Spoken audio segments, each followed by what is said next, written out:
leave.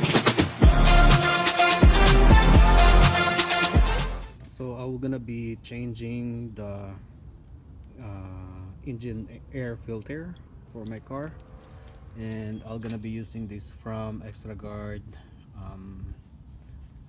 air filter. I'll just have to like clean it first, you know, just make sure that those air will not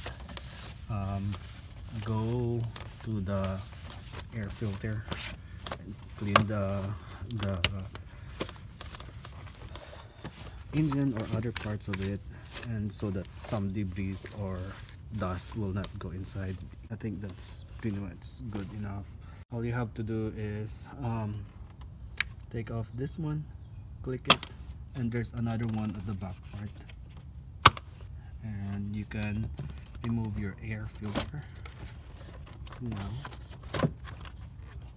See, it's so dirty, and yeah, that's how dirty my engine air filter. I haven't changed it for like maybe 20,000 miles already, and I'm gonna change it with this one.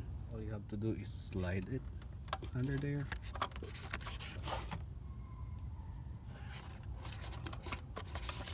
like raise it up and slide it. Make sure that it's like laying all over the place, and then make sure that everything is aligned. Click it and click it on over here, and that's how to like install your air filter. Easy. You'd save money. Yeah, if you're gonna go to the dealership, I think they're gonna ask for like $40 to $60 to install that one.